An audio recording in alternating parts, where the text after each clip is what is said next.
What's up, my royal priesthood? Trigger warning. This episode is going to discuss some racially sensitive subjects, so please brace yourself. Please like and subscribe to this. Also, share and comment. If you want the full video, it will be behind a paywall. Gotta pay the bills, but since this is a sensitive topic, the full video will be available on my OnlyFans at YannickTaylor. So hit the show notes for the links. Let's go ahead and hit the intro.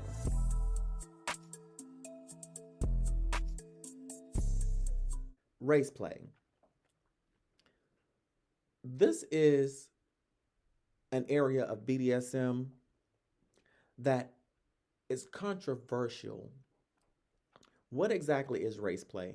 Race play is a form of role play in which those participating engage in racially sensitive scenarios. This includes calling people racial slurs, slavery depictions, fetishization, you name it, it's in there. And just this week on Twitter, people were discussing the water sports area of BDSM, and I responded with, y'all want to down people who likes, getting it from the tap, but y'all don't say anything about race play, and water sports is where you draw the line. Like, really. And I frown upon race play because, number one, I, as a black woman, a black trans woman living in America, I don't want to role play my lived experience every fucking day. My first experience with race play happened unconsensually. I was working as a PSO, phone actress, and I get a call, and the man says, yeah, can I have your racial slur, you know what?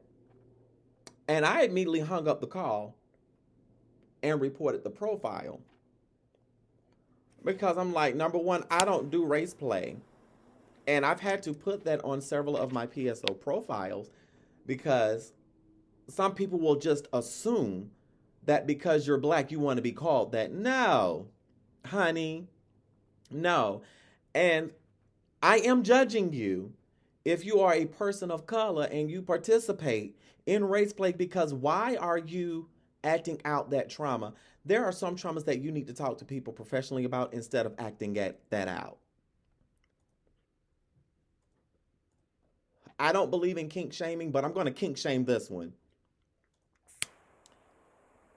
I have unfollowed some creators that I absolutely love because they engage in race play. And we have to understand that the articulation of race play, the act of race play, is very well steeped in white supremacy. It's very well steeped in a patriarchal culture. And that's not something that I can contend with. I really can't contend with participating that.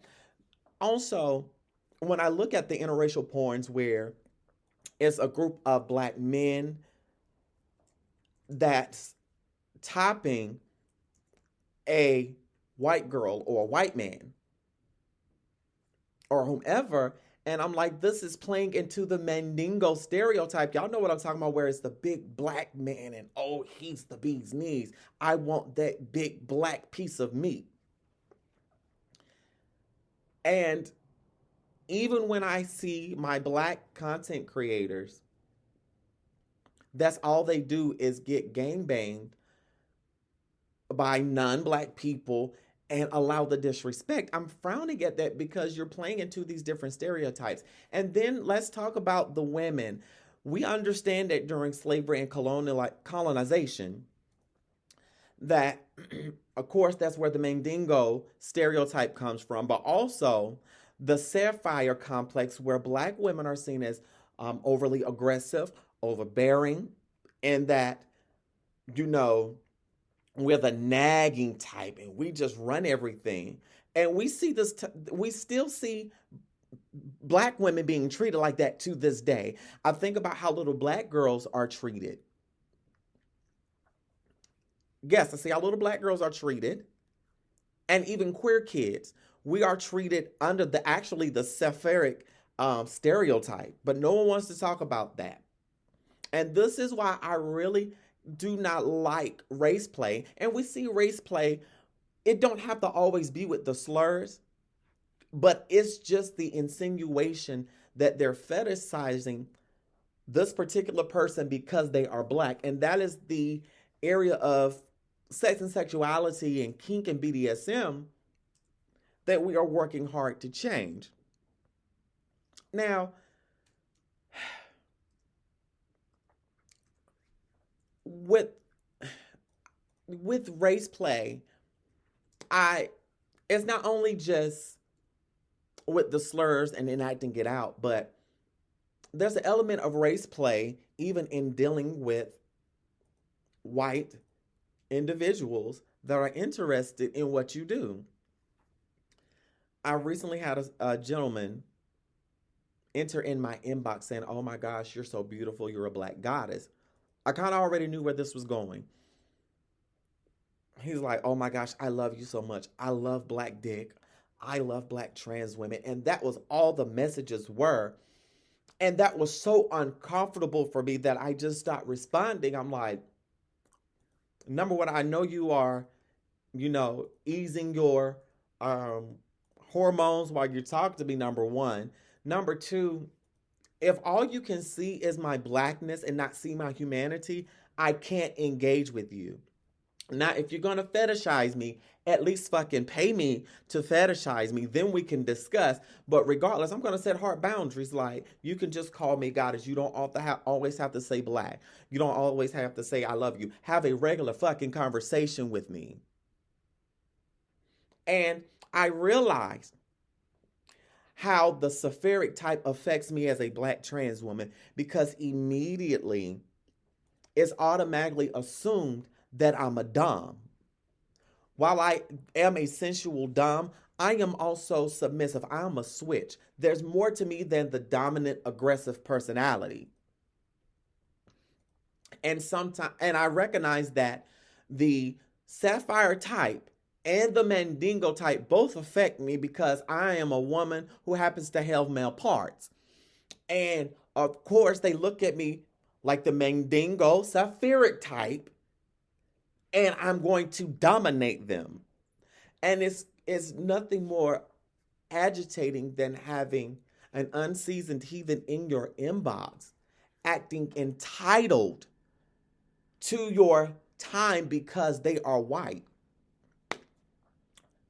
Again, this is why I don't like race play, because it really goes into an area of white entitlement as well. And I'm just going to end it right here. Baby, if you're going to engage in race play, baby, please go get some help. Please go do something. Go do that trauma, because race play, baby, you're just playing into the things that they say about us as black people. And that is giving context that you like being oppressed, that you like what the system of oppression is doing to you.